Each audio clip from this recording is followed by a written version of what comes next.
নির্বাচন কমিশন ঘোষিত যে নির্বাচন, সেই নির্বাচনকে বানচাল প্রলম্বিত করার জন্য, পণ্ড করার জন্য যে গভীর চক্রান্ত ষড়যন্ত্র, পেশিবাদের দোসররা, দালালরা, প্রেতাত্মারা আজকে গভীর চক্রান্তের ষড়যন্ত্রে লিপ্ত হয়েছে।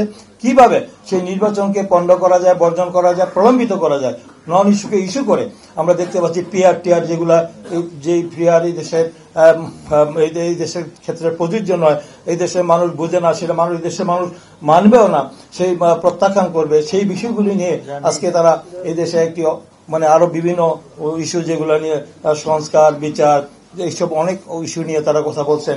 এগুলো একটা জাতীয় ঐক্যমতের ভিত্তিতে কিছু বিষয় তো একটা জায়গায় চলে গিয়েছে। তারপর আমরা দেখতে পাচ্ছি যে এই গোলাপানিতে মাছ শিকার করার জন্য জানে যে আগামী নির্বাচনে তাদের যে এই দেশে তাদের কি পরিণতি হবে, তারা জেনে শুনে তারা চাচ্ছে যে দেশে আবার একটা অস্থিতিশীল পরিস্থিতি তৈরি করতে।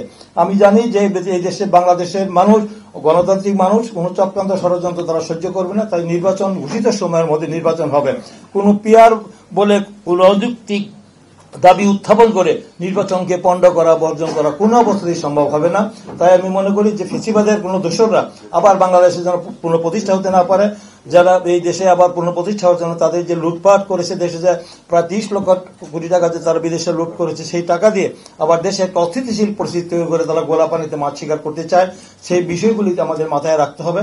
সেই আগামী দিনে আমাদের যে আন্দোলন করেছে এই দেশে গণতান্ত্রিক সরকার, গণতন্ত্রের জন্য, এই দেশের মানুষের মুক্তির জন্য, সেই আন্দোলনটা যেন আমাদের বাস্তবায়নে ফেসিবাদ যেন কোনো অবস্থাতেই বাংলাদেশে পুনঃপ্রতিষ্ঠা হতে না পারে। তারা যারা মানবতা বিরোধী অপরাধ করেছে, গণহত্যা করেছে, যে ঐতিহাসিক যে জুলাই আগস্টে যে ঐতিহাসিক ছাত্র গণঅভ্যুত্থানের মধ্যে দিয়ে ফেসিবাদের পতন হয়েছে, আর বাংলাদেশের মানুষ সেই গণহত্যাকারীদেরকে, মানবতা বিরোধী অপরাধীদেরকে, সেই আওয়ামী দোষীদেরকে বাংলাদেশের রাজনীতি আর দেখতে চায় না। তারা যারা আজকে এই ধরনের কর্মকাণ্ড করে তাদেরকে পুনঃপ্রতিষ্ঠা করার জন্য চেষ্টা করছে, তাদেরকেও বাংলাদেশের জনগণ কিন্তু রাজনৈতিকভাবে তাদেরকে বর্জন করবে। তারা ইতিহাসে রাস্তা করে নিক্ষিপ্ত হবে, জনগণ তাদেরকে প্রতিহত করবে।